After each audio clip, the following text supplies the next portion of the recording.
welcome back to NES Generation. Today we're going to be taking a look at Volume 21 of Nintendo Power featuring StarTropics on the cover. We'll also be taking a look at Teenage Mutant Ninja Turtles 2, which brings the arcade game to the home consoles.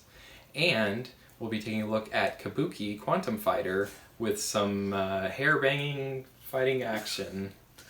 And make sure you tell us in the comments who your favorite Ninja Turtle is. Let's jump right in.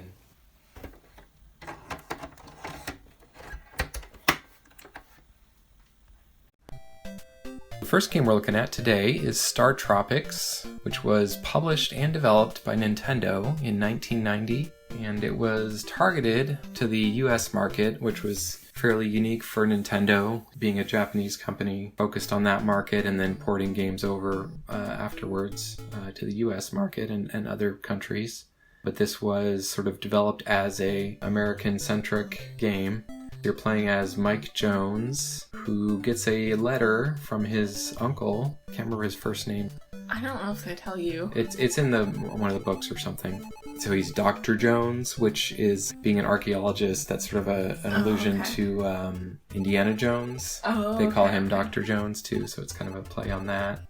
One very cool thing about this game was that it came with to fill out the plot, the paper letter included with the game, and it actually had a blank area at the bottom of this letter.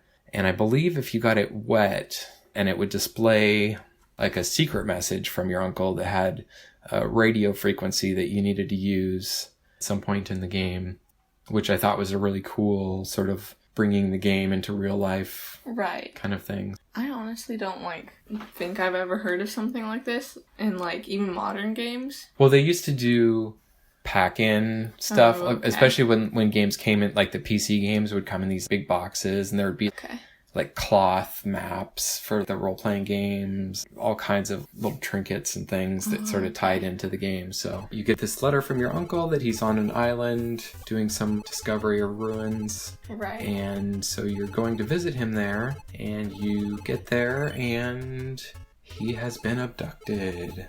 Yeah. What are some of the interesting things you found about StarTropics? I wasn't sure what type of game it was. When Dad was first talking about it, he said that I would like it, and it was about a kid with his yo-yo, and I was like, okay. But it's kind of like a puzzly type game, and it reminds me a lot of Zelda. Like the game register, you get to put your name in at the beginning, which is pretty much the first Zelda name register sign. I wouldn't be surprised if they even reused some of the code to start making this game or something, because it looked really close to the same interface screen from Zelda. And then there's a lot of other similarities. Right, like it has the Zelda 2 element of when you're kind of walking and going in between towns and whatnot. It kind of brought in things from Zelda 2 and Zelda 1. You know, Zelda 1 had the constantly the same view. Right. Whereas this one has almost 3 levels of views. There's an overworld traveling map like Zelda 2 had. Right. But then when you go into a town, instead of Zelda 2 where it went into a side view, this one goes into sort of a more zoomed in top view. You eventually go down this tunnel where the lady tells you that he was abducted because he was solving the puzzle. When you go in there, he gets really tall. He looks, in the top-down sprite, he looks like he's a really little kid. But then when you go into the side view, it almost looks like he's a teenager, which was interesting. The battle view is a little more tilted. One thing that I thought was interesting, I was looking back at the Legend of Zelda, and in there, when you're in the dungeons, you can see all 4 walls. It's all the walls are tilted outwards almost, like you're looking straight down. Whereas in this one, you couldn't see walls on the left and right, only the tops of those walls, but not the inner parts of those walls. And you could see the back wall, but you couldn't see the front walls. So it was a little bit different view used than in Zelda. One thing I didn't like was that you were sort of stuck on a grid, it felt like. Right, especially with the jumping, with most of the puzzle toggle things, you'd press on it, and then you'd be able to hop, but you could only hop on the grid, and then even when you were walking, it was still on the grid, but like especially with those quickie things, and even if you were standing next to like a normal walking block, you had to like hop onto it. I liked how it had the close-up views when you were talking to people. Right. It kind of reminds me of Stardew Valley, because most of the time you're walking around in your little like sprite, and then when you actually talk to people, it has like their little more in-depth portrait in the side. Because that took a lot of memory for, especially the earlier games. But as they went along, like the RAM chips got cheaper, so they could put more memory in the cartridge, and then they could have more graphics.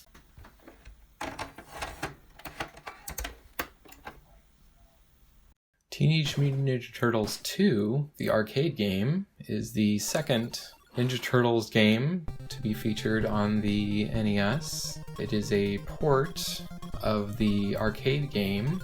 It was very popular in the early 90s and featured 4 separate controls, allowing 4 players to play simultaneously on the same cabinet. We'll show a clip of the arcade game just so you can get a comparison of how the NES port stands up. I actually think it is a pretty good port as far as arcade ports go, especially considering some of the limitations of the NES. I think there's fairly minimal sprite flickering. That was a big thing on the NES, was it could only have so many moving sprites on the screen at a time. Right. And so if you had more than a certain number on the same row, what it would do is it would alternate drawing. Oh, okay. So that's why you would get the flickering, is if too many things were on the same horizontal line. The arcade game allowed 4 players to play at the same time. The NES has the limitation of only 2 at a time, which is still pretty good.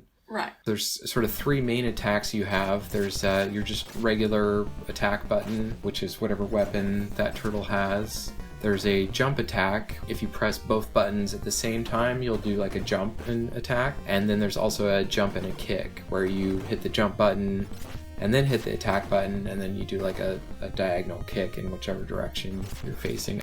So the plot is sort of your standard. There's a character, April O'Neil, that's like a news reporter that knows the Ninja Turtles, and she gets captured by Shredder. You're fighting through his army of foot soldiers, which are these robotic...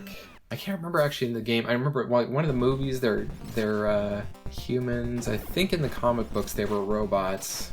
But in any case, there's sort of these army of hooded characters. In the game, there's various different ones that have different types of attacks. Right. And then there are, at the end of each stage, different bosses. So there's Rocksteady, Bebop, Baxter Stockman, Krang, and I think a couple others. And then, of course, Shredder. Speaking of Shredder, just before we started recording, I was showing Laurel what Shredder looks like, and did a quick Google image search, and so I thought I would just throw that in here because it was pretty hilarious. What specific? Another interesting thing, so I think this was probably middle school when I aged when this game came out, or maybe even have been in elementary school, but I remember friends and I would draw levels, like actually draw that isometric and like design levels for the Turtles game, just drawing out whole pages of little level designs for Ninja Turtle games. I should have hired you. Yeah, especially thought the fire animation on the first level was done. Right. Was kind of impressive. I mean, it was just a static animation there sitting at the bottom, but it was a pretty good effect. I thought the entrance of the drill vehicle at the end when the boss comes out was right. That was really pretty surprising, pretty impressive, interesting for an NES game.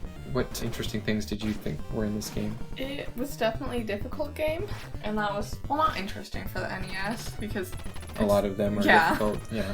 But it was pretty difficult, and I remember I sat down and I was like, you know what? I'm gonna play it. And then I went through and I played with everyone, and I couldn't beat the boss. And finally, with the last one, I was able to beat it. So what was your favorite turtle that you liked playing with?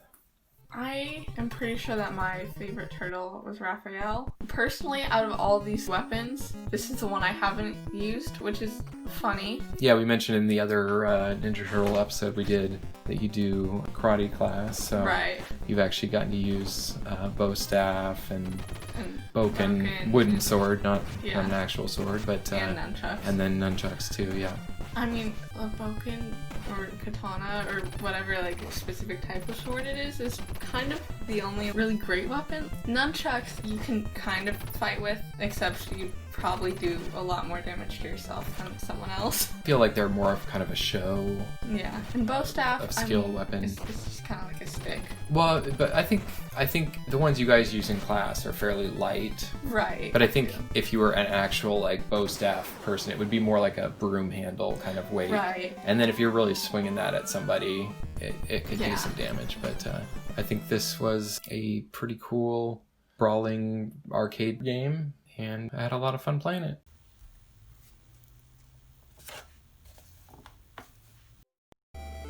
Next up, we have Kabuki Quantum Fighter, which is published by HAL America and was developed by Human Corporation.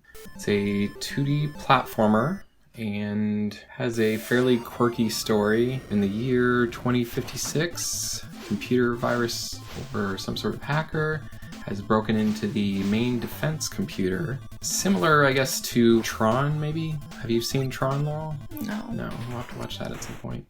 Your character, Scott O'Connor, is transferred into the computer to fight the invasion in the defense computer. And for some reason, the computer is interpreting him as his ancestor, which was a Kabuki theater dancer actor, I guess. It seems kind of a stretch to get the plot line, but I think it has a very cool style to it. Yeah. And reminds me of a few different games. It reminded me of Ninja Gaiden and the Batman game. Right. It has ammo you collect, so there's both infinite punch or melee attacks, I guess you would say, and throwing type weapons that use up ammo. What are some of the things you liked about Kabuki Quantum Fighter, Laurel? Okay, so it was extremely difficult.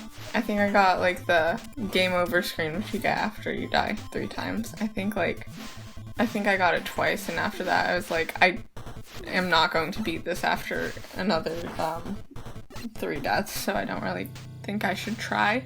And even though you have a fair amount of like health points, it's really easy to get hit by the enemies, and most of the time they move really fast. So that kind of makes it more difficult, I guess. Yeah. And it's pretty easy to run into them when you're trying to do fancy like swinging stuff. Mm-hmm. Or honestly just like jump from platform to platform. I noticed a lot of tricky stuff with sort of the varying ranges of your attacks. So for like long range stuff, obviously you're using the throwing, which you have a limited number of items, which I guess makes sense. Otherwise you would just probably always use that. And then there is the hair attack, I guess. Right.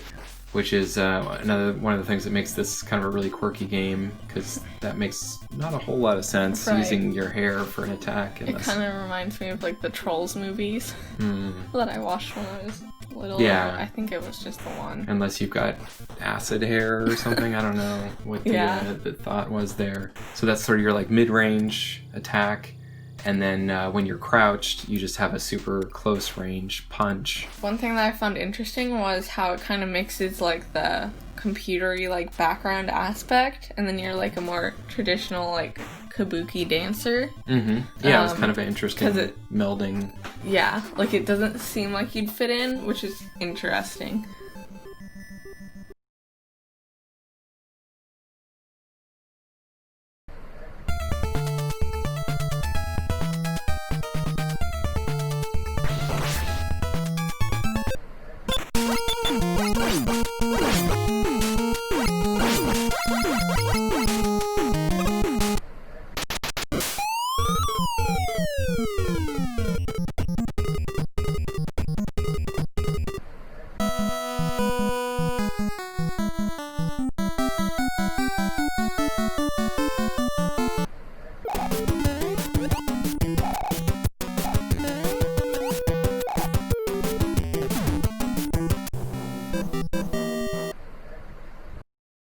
Thanks for joining us on this episode of NES Generation.